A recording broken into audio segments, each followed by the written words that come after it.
Hi hello ನಮಸ್ಕಾರ. ಎಲ್ಲರೂ ಹೇಗಿದ್ದೀರಾ? ಎಲ್ಲ ಚೆನ್ನಾಗಿರ್ತೀರಾ ಅಂತ ಭಾವಿಸ್ತಾ ನಾನು ಡೈಲಿ ವ್ಲಾಗ್ ಮಾಡ್ತಾಯಿದ್ದೀನಿ. ಇವತ್ತಿನ ವ್ಲಾಗ್ನ ಸ್ಟಾರ್ಟ್ ಮಾಡ್ತಾಯಿದ್ದೀನಿ. Very good morning. Once again welcome back my YouTube channel Shweta ಅಡುಗೆ ಮನೆ. ನಾನು ನಿಮ್ಮ ಪ್ರೀತಿಯ ಶ್ವೇತಾ ಮೈಸೂರಿಂದ ಅಂತ ಹೇಳ್ತಾ ಬೆಳಗಿನ ಶುಭೋದಯಗಳು. Happy morning. ಎಲ್ಲರೂ ಹೆಂಗಿದ್ದೀರಾ? ನಾನು ಹಿಂಗಿದ್ದೀನಿ. ನಿಮ್ಮೆಲ್ಲರ ಪ್ರೀತಿ ವಿಶ್ವಾಸಕ್ಕೆ ಥ್ಯಾಂಕ್ ಯು ಸೋ ಮಚ್. ಯಾರಿನ್ನೂ ಚಾನಲ್ಗೆ ಸಬ್ಸ್ಕ್ರೈಬ್ ಆಗದೆ ನನ್ನ ವೀಡಿಯೋಸ್ ಏನಾದರೂ ನೋಡ್ತಾ ಇದ್ದರೆ ದಯವಿಟ್ಟು ಚಾನಲ್ನ ಸಬ್ಸ್ಕ್ರೈಬ್ ಮಾಡ್ಕೊಂಡು ವೀಡಿಯೋಸ್ನ ನೋಡಿ. ವೀಡಿಯೋ ಕೊನೆ ತನಕ ನೋಡಿ. ಸ್ವಲ್ಪನಾದರೂ ಇಷ್ಟ ಆದರೆ ವೀಡಿಯೋಗೆ ಲೈಕ್ ಶೇರ್ ಆ್ಯಂಡ್ ಕಮೆಂಟ್ ಮಾಡಿ ಅಂತ ಕೇಳ್ಕೊಳ್ತಾ ಇವತ್ತು ಒಂದು daily vlog, simple vlog. Already ನಮಗೆ ತಮ್ಲೈನ್ ನೋಡಿದರೆ ಗೊತ್ತಿರುತ್ತೆ. ಸೊ ಅದಕ್ಕಿಂತ ಮುಂಚೆ ಮನೆ ಎಕ್ಸಾಮ್, ಮಕ್ಕಳು ಸ್ಕೂಲ್ ಟೆನ್ಷನ್, ಎಲ್ಲ ಪೇರೆಂಟ್ಸ್ ಇದ್ದೇ ಇದೆ. ಎಲ್ಲರ ಹೌಸ್ ವೈಫ್ಸ್ಗೂ ಇದ್ದಿದ್ದೆ. ನನ್ನ ವಾಯ್ಸ್ ಇನ್ನೂ ಸ್ವಲ್ಪ ಸರಿ ಹೋಗಿಲ್ಲ. ಈ ವೆದರ್ಗೋ ಏನೋ, ಮಳೆ ಅಂತೂ ಇಲ್ಲ, ಬಟ್ ಮೋಡ ಮುಸುಕಿದ ವಾತಾವರಣ, ಬಿಸಿಲಿಲ್ಲ. ಏನೇನಾಯಿತು ಅಂತ ನಮ್ಮನೆ ಪಕ್ಕ ಒಂದು ಅಜ್ಜಿ ತೀರೋಗಿದ್ದಾರೆ. ಅಜ್ಜಿ ಅಂದರೆ ತುಂಬ ವಯಸ್ಸಾಗಿತ್ತು. ನಮ್ಮ ಪಕ್ಕದ ಮನೆ ರೆಂಟಿಗೆ ಬಂದಿದ್ದರು ಒಂದು ಅಜ್ಜಿ. ಅವರೊಬ್ಬರು ಅವ್ರದ್ದೊಂದು ಖ್ಯಾತೆ. ದಿನ ಒಂದು ಗಾಳಿಗೆ ಬಟ್ಟೆ ಏನಾದ್ರು ಹಿಂಗೆ ಬಿದ್ದೋದ್ರೆ ಎತ್ಕೊಂಬರೋಕ್ಕೆ ಚಾರು ಹೋದರೆ ಸುಮ್ಮನೆ ಕಯ್ಯ ಅಂತ ಬೈತಿತ್ತು. ಈ ಕೆಲಸದ ಹುಡುಗರು, ನಮ್ಮ ಗೋಡೌನಲ್ಲಿ ಕೆಲಸದ ಹುಡುಗರು ಆ ಟೀ ಕಪ್ ಅಕಸ್ಮಾತ್ ಕುಡಿದು ಹಿಂಗೆ ಮೋರಿಗೆ ಹಾಕಿದ್ರೆ, ಮೋರಿ ಅದು ನಮ್ಮದೇ ಮೋರಿ, ಯಾಕಂದರೆ ನಾವು ಕಟ್ಸಿರೋದು ಮೋರಿ. 700 ಪೇ ಮಾಡ್ತೀನಿ ಒಂದು ಮಂತ್ಗೆ. ಯಪ್ಪ ಗೈಸ್, ಕಡ್ಜ ನೋಡಿ, ಕಡ್ಜ ಯಪ್ಪ ಎಲ್ಲಿ ಬಂತೋ ಗೊತ್ತಿಲ್ಲ. ಅದೇನಾದರೂ ಏನೋ ಹೇಳ್ತಾಯಿದ್ದೆ. ಆ ಕಪ್ಪು ಗಾಳಿಗೆ ಏನಾದ್ರು ಹಿಂಗೆ ಹೋದರೆ ಬೈಯೋದು, ಜಗಳಕ್ಕೆ ಬರೋದು, ಕಯ್ಯ ಅಂತ ಜಗಳಕ್ಕೆ ಬರೋದು. ಯಾಕೆ ಹೇಳ್ತಾಯಿದ್ದೀನಿ ಅಂದರೆ, ನಿನ್ನೆ ಆ್ಯಕ್ಚುಲಿ ಇವತ್ತಲ್ಲ, ನಿನ್ನೆ ಆ ಅಜ್ಜಿ ತೀರೋಯ್ತು. ಅವ್ರು ಮಾಡ್ತಾರೆ ಅಂತ ನಾವು ಮಾಡಿದ್ರೆ ಅವ್ರಿಗೂ ನಮಗೂ ಏನೂ ವ್ಯತ್ಯಾಸ ಇರೋದಿಲ್ಲ. ಹೋಗಿ ಹೂವು ಹಾರ ಎಲ್ಲ ಹಾಕಿ ನಮಸ್ಕಾರ ಮಾಡ್ಕೊಂಡು ಬಂದೆ. ಸತ್ತವರು ದೇವ್ರ ಸಮಾನ ಅಂತಾರೆ. ಅವ್ರು ಏನೇ ಮಾಡಿದ್ರು, ಅವ್ರು ಏನೇ ಕಿರಿಕಿರಿ ಕೊಟ್ಟರು ನನಗೆ, ಇವತ್ತು ಅವ್ರು ಏನು ಹೊತ್ಕೊಂಡು ಹೋದರು ಅಲ್ವಾ? ಅವ್ರು ಹೊತ್ಕೊಂಡು ಹೋಗಿದ್ದು ನನ್ನ ಮನಸ್ತಾಪ ಬಿಟ್ಟರೆ ಬೇರೆ ಏನೂ ಹೊತ್ಕೊಂಡು ಹೋಗೋಕ್ಕಾಗಲಿಲ್ಲ ಅವ್ರ ಕೈಲಿ. ಅವರ ದ್ವೇಷ, ಅವರ ಅಸೂಯೆ, ಅವರ ಜಗಳತನ ಎಲ್ಲನೂ ಇಲ್ಲೇ ಬಿಟ್ಟೋದ್ರು. ಯಾಕೆ ಹೇಳ್ತಾ ಇದ್ದೀನಿ ಅಂದರೆ, life is short, make it sweet. ನಮ್ಗೆ ಹೆಂಗೆ ಬೇಕೋ ಹಂಗಿರೋಣ. ಜೀವನ ತುಂಬಾ ಚಿಕ್ಕದು. ಇವತ್ತು ಎಲ್ಲ ಕೆಲಸ ಆಯಿತು. ವರ ಪೂಜೆ ಎಲ್ಲ ಆಯಿತು. ಹೊಸ್ಲಿಗೆಲ್ಲ ದೀಪ ಹಚ್ಚಿಟ್ಟು ಆಲ್ರೆಡಿ ನಾನು ಟೆಂಪಲ್ಗೆ ಹೋಗಿ ಟೆಂಪಲೆಲ್ಲ ವಿಸಿಟ್ ಮಾಡಿ ಪೂಜೆ ಅರ್ಚನೆ ಎಲ್ಲ ಮಾಡಿಸ್ಕೊಂಡು ಬಂದಿದ್ದೀನಿ. ಇವತ್ತು ನಿಜಕ್ಕೂ ಬೆಳಗ್ಗೆ 3 ಗಂಟೆ ಎದ್ದಿದ್ದು ಗೈಸ್. ವಾಕ್ ಹೋಗ್ತಾ ಇಲ್ಲ, ಬಿಕಾಸ್ ಮಕ್ಕಳ ಎಕ್ಸಾಮ್ ಮುಗೀಲಿ ಅಂತ ಅವ್ರಿಗೂ ಕೂರಿಸಿ ಬರ್ಸಿ. ಇಬ್ರಿಗೂ ಇವತ್ತು ಮ್ಯಾಥಮೆಟಿಕ್ಸ್ ಅಂದರೆ ನನಗೇನೆ ಆಗಲ್ಲ, ಇಬ್ರಿಗೂ ಮ್ಯಾಥ್ಸು. ಸೊ ಇಬ್ರಿಗೂ ಹೇಳ್ಕೊಟ್ಟು ಬರೆಸಿ ಮಾಡಿ, ಅವರಿಬ್ರು ನೂಡಲ್ಸ್ ಬೇಕು, ವೆಜ್ ನೂಡಲ್ಸ್ ಬೇಕು, ತಿನ್ನಂಗಾಗಿದೆ ಅಂತ ಹಠ ಮಾಡ್ತಿದ್ರು. ಈಗ ನಾವು ಓದಿ ಬರೀ ಅಂತ ನಾವು ಏನು ಬೇಕೋ ಅದನ್ನು ಕೇಳಿದಾಗ ಅವ್ರಿಗೂ ಏನು ಬೇಕೋ ಅದನ್ನೆಲ್ಲ ನಾವು ಮಾಡಿಕೊಡ್ಬೇಕಾಗತ್ತೆ. ಸೊ ಅವರಿಗೆ ವೆಜ್ ನೂಡಲ್ಸ್. ಸತೀಶ್ ಸ್ನಾನ ಮಾಡ್ತಾಯಿದ್ದಾರೆ, ಇನ್ನೂ ಬಂದಿಲ್ಲ. ರಾಗಿ ದೋಸೆ ಹಾಕ್ತಾಯಿದ್ದೀನಿ. ಸಿಂಪಲ್ಲಾಗಿ ರಾಗಿ ಹಿಟ್ಟು, ಗೋಧಿ ಹಿಟ್ಟು, ಚಿರೋಟಿ ರವೆ, ಉಪ್ಪು ಹಾಕಿ ರಾಗಿ ದೋಸೆ ಹಾಕೋಂಥದ್ದು. ರಾಗಿ ದೋಸೆಗೆ ಹಾಗಲಕಾಯಿ ಗೊಜ್ಜು. ಮಕ್ಕಳಂತೂ ಹಾಗಲಕಾಯಿ ಗೊಜ್ಜು ಅಂದರೆ ಮೂಗು ಮುರಿತಾರೆ. ನಿಮ್ಮ ಮಕ್ಕಳು ಹಾಗೇನಾ, ನಿಮ್ಮ ಮನೆಗಳಲ್ಲೂ ಹಾಗೇನಾ? ನನಗೆ ಕಮೆಂಟ್ ಮುಖಾಂತರ ತಿಳಿಸಿ. ಎಲ್ಲರ ಮನೇಲೂ ಹಾಗೆ ಅಂತ ಅನಿಸುತ್ತೆ ಹಾಗಲಕಾಯಿ ಅಂತಂದರೆ, ಬಟ್ ಅದು ಹೆಲ್ತ್ಗೆ ತುಂಬಾ ಒಳ್ಳೆಯದು. ಹಾಳುಗಳಿಗೆ ತಿನ್ನಬೇಕು. ಶುಗರ್ ಲೆವೆಲ್ನ ಕಂಟ್ರೋಲ್ ಮಾಡುತ್ತೆ. ಅದಕ್ಕಿಂತ ಮುಂಚೆ ಬ್ಲಡ್ ಶುಗರ್ನ ಕಂಟ್ರೋಲ್ ಮಾಡುತ್ತೆ. ಹಾಗಲಕಾಯಿ ರಕ್ತನ ಪ್ಯೂರಿಫೈ ಮಾಡುತ್ತೆ ಅಂತಲೂ ಕೂಡ ಹೇಳ್ತಾರೆ. ಸೊ ನಮ್ಮ ಮನೇಲಿ ಎಲ್ರಿಗೂ ಇಷ್ಟ. ಚಾರು ತುಂಬ ಇಷ್ಟಪಟ್ಟು ತಿಂತಾಳೆ. ಬಟ್ ಇದು ಬಿಳಿ ಹಾಗಲಕಾಯಿ ಅಲ್ಲ, ಕರಿ ಹಾಗಲಕಾಯಿ. ಅಂದರೆ 2 ಥರ ಸಿಗುತ್ತೆ ಹಾಗಲಕಾಯಲ್ಲಿ. ಬಿಳಿ ಹಾಗಲಕಾಯಿ ಅಷ್ಟು ಕಹಿ ಇರಲ್ಲ, ಕಹಿ ಹಾಗಲಕಾಯಿ ಸ್ವಲ್ಪ ಕಹಿ ಇರುತ್ತೆ. ಕರಿ ಹಾಗಾದರೆ ಕಪ್ಪು ಹಾಗಲಕಾಯಿದು ಇವತ್ತು ಹಾಗಲಕಾಯಿ ಗೊಜ್ಜು, ರಾಗಿ ದೋಸೆ, ನೂಡಲ್ಸ್. ಬೆಳಗ್ಗೆಯಿಂದ ನನಗೆ ವೀಡಿಯೋ ಮಾಡ್ಕೊಳ್ಳೋಕ್ಕೆ ಆಗಲಿಲ್ಲ. ಕೆಲಸ ಅಂದರೆ ಇಬ್ರಿಗೂ ಮ್ಯಾಥ್ಸ್ ಹೇಳ್ಕೊಡ್ಬೇಕಲ್ವ. ಮ್ಯಾಥ್ಸ್ ಅಂದರೆ ಲೆಕ್ಕಗಳು ಮಾಡಿಸ್ಬೇಕಲ್ವ. ಸಣ್ಣ ಪುಟ್ಟ ಕ್ಲಿಪ್ಪಿಂಗ್ನ ಮಾಡ್ಕೊಂಡಿದ್ದೀನಿ ಅಷ್ಟೇ. ಏನೇನಾಯಿತು ಅಂತ ಆ್ಯಡ್ ಆನ್ ಮಾಡ್ತೀನಿ, ನೋಡ್ಕೊಂಬನ್ನಿ. ಸತೀಶ್ಗೂ ಕೂಡ ತಿಂಡಿ ಹಾಕ್ಕೊಟ್ಟು ನಾನು ಕೂಡ ತಿಂಡಿ ತಿಂದು ವೀಡಿಯೋನ ಕಂಟಿನ್ಯೂ ಮಾಡ್ತೀನಿ. ಸ್ವಲ್ಪ ಮಾತಾಡಬೇಕು ನಿಮ್ಮ ಜೊತೆ, ಮಾತಾಡೋಣ. Okay, stay tune. ಎಲ್ಲೂ ಹೋಗಬೇಡಿ, ಸ್ಕಿಪ್ ಮಾಡಬೇಡಿ, ವಿಡಿಯೋ ಕೊನೆ ತನಕ ನೋಡಿ. ಅರ್ಲಿ ಮಾರ್ನಿಂಗ್ 3 ಗಂಟೆಗೆ ಎಚ್ಚರಿಕೆ ಆಗೋಯ್ತು.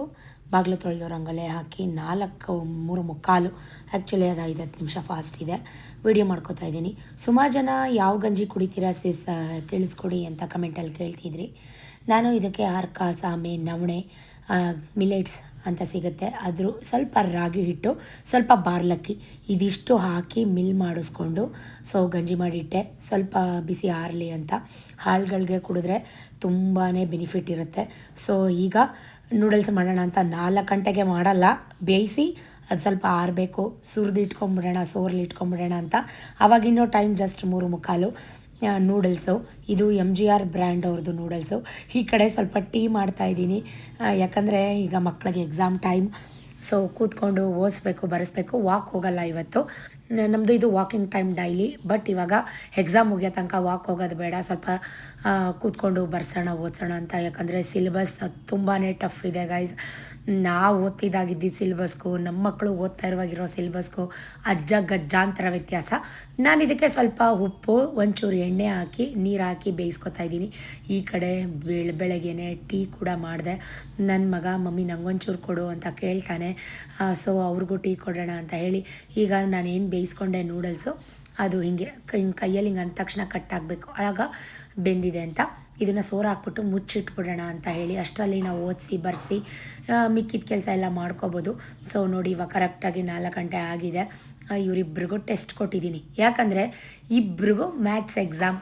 ಮ್ಯಾಥ್ಸ್ ಅಂದ್ರೇ ಸ್ವಲ್ಪ ಡಿಫಿಕಲ್ಟ್ ಅಲ್ವಾ, ಟಫ್ ಸಬ್ಜೆಕ್ಟ್. ನಾನಿಲ್ಲ ಅಂದರೆ ಇವರಿಬ್ಬರು ನಿಜಕ್ಕೂ ಮಾಡ್ಕೊಳ್ಳಲ್ಲ. ಕಚ್ಚಾಡೋದು, ಅದು ಮಾಡೋದು, ಇದು ಮಾಡೋದು, ಏನಾದ್ರು ಒಂದು ಕಿರಿಕಿರಿ ಮಾಡ್ತಿರ್ತಾರೆ. ಜೊತೆಗೆ ನಾನು ಕೂತ್ಕೊಂಡು ಸ್ವಲ್ಪ ಹೊತ್ತೆಲ್ಲ ಓದಿಸಿ ಬರೆಸಿ ಇವಾಗ ನೂಡಲ್ಸ್ ಮಾಡೋಣ ಅಂತ ಹೀಗೆ ಕೈಯಲ್ಲಿ ಒಂದ್ಸಲ ಉದುರಾಗಿ ಮಾಡ್ಕೊಬಿಡ್ಬೇಕು, ಇಲ್ಲಾಂದರೆ ಒಂದು ಸ್ವಲ್ಪ ಅಂಟ್ಕೊಂಬಿಟ್ಟು ಹಂಗೆ ಆಗಿಬಿಡುತ್ತೆ. ಸಿಂಪಲ್, ಸ್ವಲ್ಪ ಹಬೆಗೆ ಬ್ಲರ್ ಥರ ಆಗ್ತಾಯಿದೆ ಕ್ಯಾಮ್ರಾ. ಟೊಮೆಟೊ, ಈರುಳ್ಳಿ, ಶುಂಠಿ ಬೆಳ್ಳುಳ್ಳಿ ಪೇಸ್ಟ್, ಕ್ಯಾಪ್ಸಿಕಮ್, ವೆಜ್ಜೀಸ್ ಯಾವುದು ಇರುತ್ತೆ, ಬೀನಿಸು, ಕ್ಯಾರೆಟು, ಕೋಸು, ಸ್ವಲ್ಪ ಸೋಯಾ ಸಾಸ್, ವೆನಿಗರು, ರುಚಿಗೆ ತಕ್ಕಷ್ಟು ಉಪ್ಪು, ಸ್ವಲ್ಪ ಗರಂ ಮಸಾಲ, ಪೆಪ್ಪರ್ ಪೌಡರ್ ಇಷ್ಟು ಹಾಕಿ ಚೆನ್ನಾಗಿ ಹಸಿ ವಾಸನೆ ಹೋಗೋ ತನಕ ಕ್ರಂಚಿಯಾಗಿ ಬೇಯಿಸ್ಕೊಂಡು ನೂಡಲ್ಸ್ನ ಈ ಥರ ಉದುರಿಸಿ ಹಾಕಬೇಕು. ನಾನು ಇದನ್ನು ಡೀಟೇಲಾಗಿ ಸುಮಾರು ಸಲ ತೋರಿಸಿದ್ದೀನಿ. ಇದಿಷ್ಟೇ ಅಲ್ಲ ಗೈಸ್, ಇದ್ರ ಜೊತೆ ರಾಗಿ ದೋಸೆ, ಹಾಗಲಕಾಯಿ ಗೊಜ್ಜು ಕೂಡ ಮಾಡಿದ್ದೆ. ಹಾಗಲಕಾಯಿ ಗೊಜ್ಜು ಅಂದರೆ ಮಕ್ಕಳು ಬೇಜಾರು ಮಾಡ್ಕೋತಾರೆ, ನಮ್ಮ ಮನೇಲಿ ತಿಂತಾರೆ. ಚಾರು ತುಂಬ ಇಷ್ಟಪಟ್ಟು ತಿಂತಾಳೆ. ಬಟ್ ವಿಕ್ಕಿ ಸ್ವಲ್ಪ ಮೂಗು ಮುರಿತಾನೆ, ಅಮ್ಮ ಬೆಳಗ್ಗೆ ಕೈ ಅಂತ. ಯಾಕಂದರೆ ಗಂಜಿನೂ ಕೊಡ್ತೀನಲ್ವ, ಮಕ್ಕಳು ಬಾಯಿ ರುಚಿ ಕೇಳ್ತಾರೆ. ಅದಕ್ಕೋಸ್ಕರ ಮಕ್ಳಿಗೋಸ್ಕರ ನಾನು ನೂಡಲ್ಸ್ ಮಾಡಿದ್ದು. ಒಂದು ಸ್ವಲ್ಪ ಅಂತ ಮಾಡೋಕ್ಕೆ ಅಂತ ಹೋಗ್ತೀನಿ, ಜಾಸ್ತಿ ಆಗಿಬಿಡುತ್ತೆ ನನ್ನ ಕೈಲಿ. ಇಬ್ಬರಿಗೆ ಮಾಡೋಕ್ಕೆ ಆಗೋಲ್ಲ. ನೀಟಾಗಿ ಈ ರೀತಿ ಮಿಕ್ಸ್ ಹೊಡ್ಕೋಬೇಕು, ಯಾಕಂದರೆ ಅದು ಮಸಾಲೆ ಎಲ್ಲದಕ್ಕೂ ಅಂಟ್ಕೋಬೇಕಲ್ವ. ಹಾಗಾಗಿ ಮಿಕ್ಸ್ ಹೊಡ್ಕೊಂಡು ಒಂದು ಕುದಿ ಚೆನ್ನಾಗಿ ಕುದಿಸ್ಕೊಂಡು ಗಾರ್ನಿಷ್ಗೆ ಸ್ವಲ್ಪ ಕೊತ್ತಂಬರಿ ಸೊಪ್ಪು ಹಾಕ್ಕೊಂಡ್ರೆ ಕಲರ್ಫುಲ್ಲಾಗಿರೋ ಸ್ಟ್ರೀಟ್ ರೋಡ್ ಸೈಡ್ ಕೊಡೋ ಅಂಥ ಟೇಸ್ಟ್ ಇರೋವಂಥ ನೂಡಲ್ಸ್ ಯಮ್ಮಿಯಾಗಿ ಮನೇಲೇ ಆಗುತ್ತೆ. ಯಾರಾದರೂ ಹೊಸ ಸಬ್ಸ್ಕ್ರೈಬರ್ ನೋಡ್ತಿದ್ರೆ ನನ್ನ ಹಳೆ ವೀಡಿಯೋಗಳನ್ನ ಚೆಕ್ ಮಾಡಿ, ನಿಮಗೆ ಪ್ರತಿಯೊಂದು ಡೀಟೇಲಾಗಿ ಸಿಗುತ್ತೆ. ಒಬ್ಬೊಬ್ಬರು ರೆಸಿಪಿ ಹಾಕಿ ಅಕ್ಕ ಅಂತ ಕಮೆಂಟ್ ಮಾಡ್ತಿರ್ತೀರ. ನಾನು ಎಲ್ಲ ಥರ ರೆಸಿಪಿ ಶೇರ್ ಮಾಡಿದ್ದೀನಿ, ನನಗೆ ಹಾಕೋಕ್ಕೆ ಬೇಜಾರು. ಹಾಗಾಗಿ ಇದ್ರ ಜೊತೆ ಹಾಗಲಕಾಯಿ ಗೊಜ್ಜು ನನಗೆ ವೀಡಿಯೋ ಮಾಡ್ಕೊಳ್ಳೋಕ್ಕೆ ಆಗಲಿಲ್ಲ, ಯಾಕಂದರೆ ಇವರಿಬ್ರದ್ದು ಒಂದೇ ಸ್ಕೂಲು. ನಾನು ಪ್ರತಿ ಸಲ ಹೇಳ್ತಿರ್ತೀನಿ, ಅವಳಿಗೆ ಜುಟ್ಟು ಕಟ್ಟಬೇಕು, ಇವನಿಗೆ ವಾಟರ್ ಬಾಟ್ಲು ರೆಡಿ ಮಾಡಬೇಕು, ಅದು ಹಂಗಾಯಿತು, ಇದು ಹೇಳ್ಕೊಡು, ಅದೇ ಹೇಳ್ಕೊಡು. ಇವಾಗ ಎಕ್ಸಾಮ್ ಟೈಮ್ಗಳಲ್ಲಿ ಟ್ಯೂಷನ್ಗೂ ಕೂಡ ರಜಾ ಕೊಟ್ಬಿಟ್ಟಿದ್ದಾರೆ, ಮನೇಲಿ ಕೂತ್ಕೊಂಡು ಓದ್ಕೊಳ್ಳಿ ಅಂತ. ನನಗೆ ಎಸ್ಪೆಷಲಿ ನಮ್ಮ ಮನೇಲಿ ನನಗೆ ಸ್ವಲ್ಪ ಬರ್ಡನ್ ಜಾಸ್ತಿ. ಬೇಗ ಹಾಗಲಕಾಯಿ ಗೊಜ್ಜು ಮಾಡಿ ರಾಗಿ ದೋಸೆ ಕೂಡ ಮಾಡಿ ಹಾಟ್ ಬಾಕ್ಸ್ಗೆ ಹಾಕ್ಬಿಟ್ಟೆ. ಇಬ್ಬರು ಸ್ವಲ್ಪ ಒಂದು ರಾಗಿ ದೋಸೆ, ಹಾಗಲಕಾಯಿ ಗೊಜ್ಜು ತಿಂದರು, ಸ್ವಲ್ಪ ನೂಡಲ್ಸ್ ತಿಂದರು. ನನ್ನ ಮಗ ಅಂತೂ ಅಮ್ಮ ನೂಡಲ್ಸ್ ಅಂತೂ ಸಖತ್ತಾಗಿದೆ, ನನಗೆ ಮಧ್ಯಾಹ್ನಕ್ಕೂ ಇಟ್ಟಿರು ಅಂತೆಲ್ಲ ಹೇಳ್ತಾ ಇದ್ದ. ಬಿಸಿ ಒಂದಿಲ್ಲ, ಹಾಟ್ ಬಾಕ್ಸಲ್ಲಿ ಹಾಕಿಟ್ಟಿದ್ದೀನಿ. ಬಟ್ ಅವ್ರು ತಿನ್ನೋದೆಲ್ಲ ಬಿಸಿ ತಿಂತಾರೆ, ನಾ ತಿನ್ನೋದು ಸ್ವಲ್ಪ ಎಲ್ಲ ಆರೋಗಿರುತ್ತೆ, ಲೇಟಾಗಿರುತ್ತೆ, ಏನು ಮಾಡೋಕ್ಕಾಗಲ್ಲ. ಇದ್ರ ಜೊತೆ ಪಾತ್ರೆ ತೊಳಿ, ಕಸ ಗುಡಿಸು, ಮನೆ ಕ್ಲೀನ್ ಮಾಡ್ಕೊ. ನೋಡಿ ಒಂದು ಪಾತ್ರೆ ಇಲ್ದಂಗೆ ಎಲ್ಲ ಗುಡಿಸಿ ತಿಕ್ಕಿ ಉಜ್ಜಿ ಇವತ್ತು ವಾಶ್ರೂಮ್ಸ್ ಎಲ್ಲ ಕ್ಲೀನ್ ಮಾಡಿಕೊಂಡು, ಬಟ್ಟೆ ಎಲ್ಲ ತೊಳ್ಕೊಂಡು, ಬೆಡ್ ಸ್ಪ್ರೆಡ್ ಕೂಡ ಚೇಂಜ್ ಮಾಡಿದ್ದೀನಿ. ಎಲ್ಲನೂ ಹಾಕಿ ಬೇರೆ ಬ್ಲ್ಯಾಂಕೆಟ್ ಎಲ್ಲ ಹಾಕಿ ಎಲ್ಲ ಹಿಂಗೆ ನನಗೆ ಬೆಳಗ್ಗೆನೇ ಹಿಂಗೆ ಅಚ್ಚುಕಟ್ಟಾಗಿ ಕೆಲಸ ಆಗಿಬಿಟ್ರೆ ಮನ್ಸ್ಗೊಂಥರ ಸಮಾಧಾನ. ಸೊ ನೋಡಿ ಎಲ್ಲ ಅಚ್ಚುಕಟ್ಟಾಗಾಯಿತು. ಅವರಿಬ್ಬರು ಶೂಸ್ ಹಾಕೋತಾ ಇದ್ದಾರೆ ಹೊರಗಡೆ. ಇನ್ನೇನೋ ವ್ಯಾನ್ ಬರೋ ಸೌಂಡ್ ಆಯಿತು. ಸೊ ಹಾಗಾಗಿ ಅವರನ್ನು ಕಳಿಸ್ಬೇಕಲ್ವ. ಅಲ್ಲೂ ಕಚ್ಚಾಡ್ತಾರೆ ಗೈಸ್. ಸೊ ನಾನು ಅನ್ಕೋತೀನಿ ನಿಮ್ಮಂಗೆ ಆಡ್ತಾರ ಅಂತ. ನಾನು ಇವಳಿಗೆ ಹೇಳ್ತಾ ಇದ್ದೆ, ನಾ ಫ್ರೆಶ್ ಅಪ್ ಆಗಿ ಬರ್ತೀನಿ, ಇಬ್ಬರು ಕಚ್ಚಾಡ್ಬಿಡಿ, ಕೂತ್ಕೊಂಡು ಓದ್ಕೊಳ್ಳಿ ಅಂದರೆ ಮೊಬೈಲ್ ಇಟ್ಕೊಂಡು ಸ್ಲೋ ಮೋಷನ್ ವೀಡಿಯೋ ಮಾಡ್ತೀನಿ ಮಮ್ಮಿ ಅಂತ ಮಾಡ್ತಾ ಇದ್ದಾಳೆ. ನನಗಿದು ಐಡಿಯಾನೇ ಇಲ್ಲ. ನಾನು ತಿಂಡಿ ತಿನ್ನೋದು ವೀಡಿಯೋ ಮಾಡು ಅಂತ ಹೇಳ್ಬಿಟ್ಟು ಹೋಗಿದ್ದೆ, ಯಾಕಂದರೆ ಅದು ಕ್ಲಿಪ್ಪಿಂಗ್ ಮಿಸ್ ಆಗಿಬಿಡುತ್ತೆ. ಈ ಕೆಲಸ ಮಾಡೋ ಟೆನ್ಷನಲ್ಲಿ ನಿಮಗೆ ಗೊತ್ತಿರುತ್ತೆ, ಒಂದು ಕೆಲಸ ಅಂದರೆ ಹೆಂಗೋ ಮಾಡ್ಕೋಬೋದು. ನೀವೇ ಹೇಳ್ತಿರ್ತೀರ ಸೇಸ್ ಹೆಲ್ತ್ ನೋಡ್ಕೊಳ್ಳಿ, ಆರೋಗ್ಯ ನೋಡ್ಕೊಳ್ಳಿ, ಯಾರಾದರೂ ಕೆಲಸದವ್ರನ್ನ ಇಟ್ಕೊಳ್ಳಿ, ಜಾಸ್ತಿ ಟೆನ್ಷನ್ ಮಾಡ್ಕೋಬೇಡಿ, ವಯಸ್ಸಾಗ್ತಾ ಇನ್ನೂ ಇದಾಗುತ್ತೆ ಅಂತೆಲ್ಲ ಹೇಳ್ತಿರ್ತೀರ. ಅಷ್ಟರಲ್ಲಿ ನಾನು ಫ್ರೆಶ್ ಅಪ್ ಆಗಿ ಮನೇಲಿ ಪೂಜೆ ಮಾಡಿದೆ. ವ್ಯಾನ್ ಕೂಡ ಬಂತು. ಇವರು ಸಾಕ್ಸ್ ಹಾಕ್ಕೊಂಡು ಇವ್ರ ಪಾಡಿಗೆ ಇವರು ಹೊರಟರು. ನಾನು ಕೂಡ ಇನ್ನೇನು ಕೆಲಸ, ಎಲ್ಲ ಕೆಲಸ ಮುಗೀತಲ್ವ, ಇವರಿಬ್ಬರು ಹೋದ್ಮೇಲೆ ದೇವಸ್ಥಾನಕ್ಕೆ ಹೋಗಿ ಬರೋಣ ಅಂತ ಸ್ವಲ್ಪ ದೃಷ್ಟಿ ಆಗಿರ್ಬೋದು ಅಂತ ನಿಂಬೆಹಣ್ಣೆಲ್ಲ ತೊಗೊಂಬಂದು ದೃಷ್ಟಿ ಎಲ್ಲ ತೆಗೆದು ಅಲ್ಲಿ ತ್ರಿಶೂಲಕ್ಕೆಲ್ಲ ಚುಚ್ಚಿ ಒಂದು ಮಹಾಮಂಗಳಾರತಿ ಮಾಡಿಕೊಂಡು ಅರ್ಚನೆ ಮಾಡಿಕೊಂಡು, ನನಗಂತೂ ಗೈಸ್ ಬೇರೆದೇನೋ ಪೂಜೆ ಗೀಜೆ ಅದೆಲ್ಲ ನನಗೇನೂ ಗೊತ್ತಿಲ್ಲ. ನನಗೆ ಗೊತ್ತಿರೋದು ಅಚ್ಚುಕಟ್ಟಾಗಿ ವಾರ ಪೂಜೆ, ದೇವಸ್ಥಾನ ವಿಸಿಟ್, ಇದಿಷ್ಟೇ ನನಗೆ ಗೊತ್ತಿರೋದು.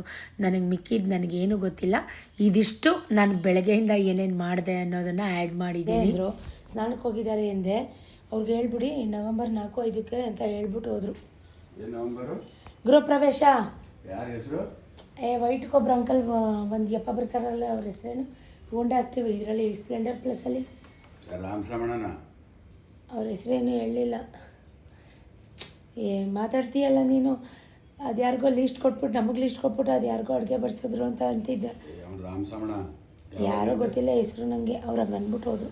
4-5 ನವೆಂಬರು ಮುಂದಿನ ತಿಂಗಳು, ಸೆಪ್ಟೆಂಬರ್ ಮುಂದಿನ ತಿಂಗಳು ಅಂದರು. ನವಂಬರು ಅಕ್ಟೋಬರು ಹೇಳಿಲ್ಲ. ದಿವಾನು ಇದ್ದ, ಕೆಳಗೆ ಹೇಳೋಕ್ಕಿಲ್ವ ಅಣ್ಣ ಅಂದೆ.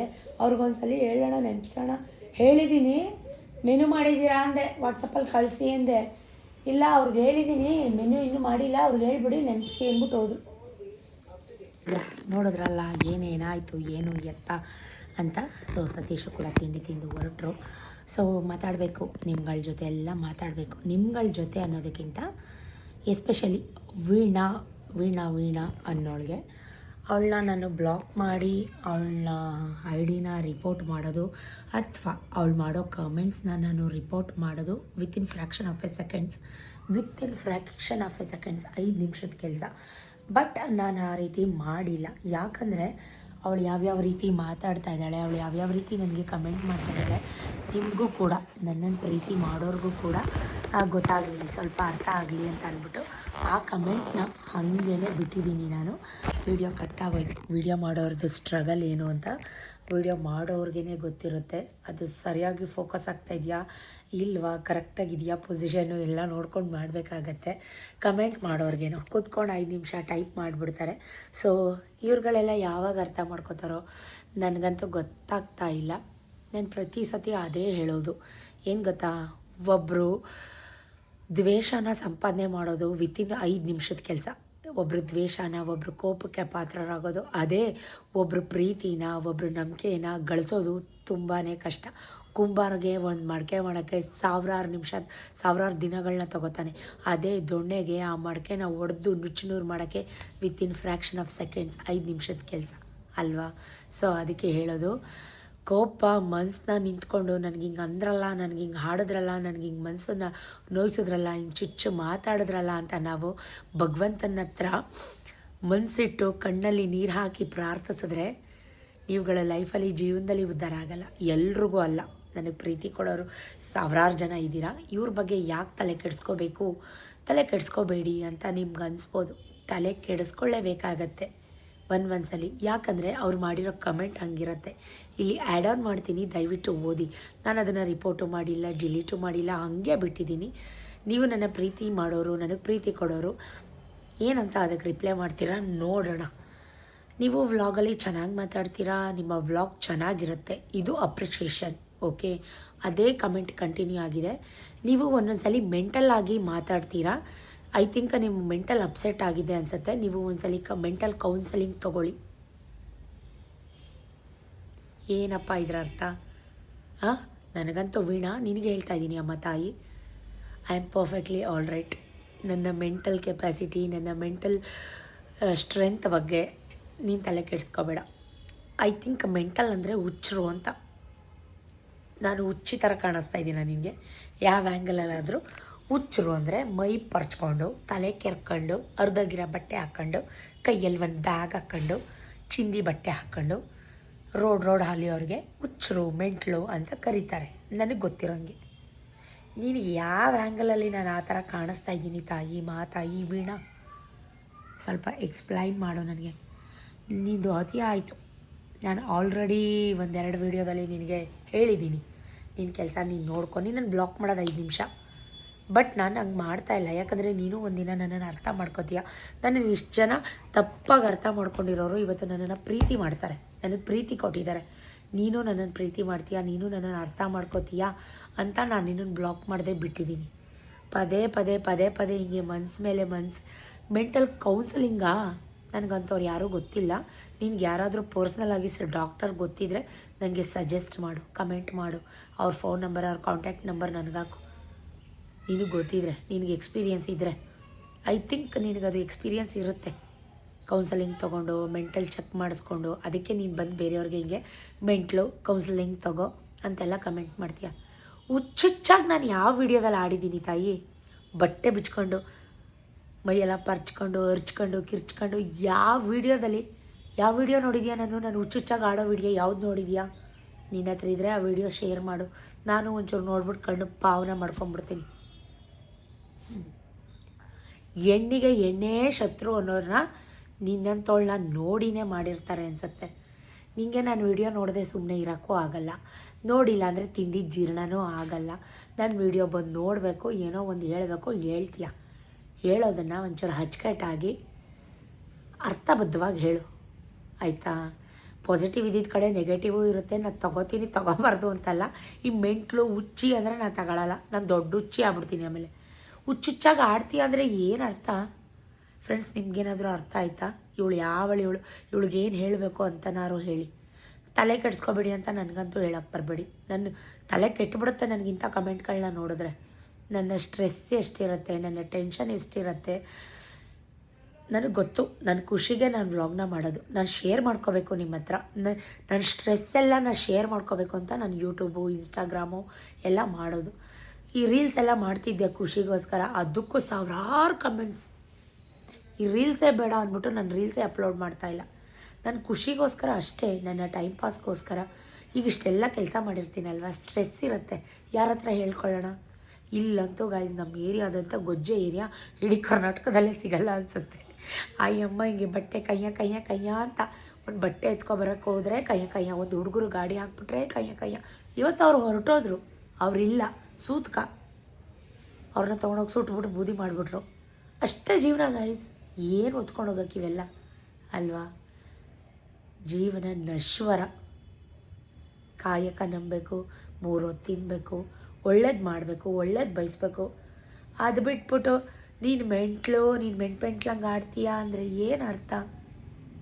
ನೀನು ಹಿಂಗೆ ನನ್ನನ್ನು ಮೆಂಟ್ಲು ನೀನು ಹಿಂಗಂದರೆ ಇನ್ನು ಮಿಕ್ಕಿದ ಇದು ನಿನಗೆ ತೋರಿಸುತ್ತೆ. ನೀನು ನನಗಿಂತ ದೊಡ್ಡ ಮೆಂಟ್ಲು ಇರ್ಬೇಕು ನೀನು.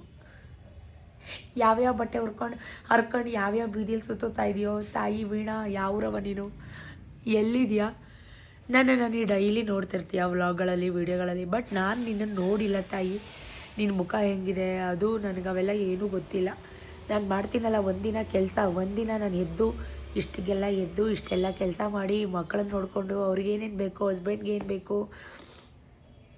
ಎಲ್ಲ ಮಾಡಿಕೊಂಡು ಎಲ್ಲನೂ ಮೇಂಟೈನ್ ಮಾಡ್ತೀನಲ್ಲ, ಆ ಥರ ನೀನು ಒಂದಿನ ಮಾಡಿ ನನಗೆ ವಿಡಿಯೋ ಹಾಕೋ. ನಿನ್ನ ಮುಖನೂ ನೋಡ್ತೀನಿ, ನೀನು ಹೆಂಗಿದೆಯಾ, ನೀನು ಏನೇನು ಮಾಡ್ತೀಯಾ, ಏನು ದಬ್ಬಾಗ್ತೀಯಾ ಅಂತಲೂ ನೋಡ್ತೀನಿ. ಹೌದು, ನನ್ನ ಮೆಂಟ್ಲೆ, ನಾನು ಹುಚ್ಚಿನೇ. ಏನಿವಾಗ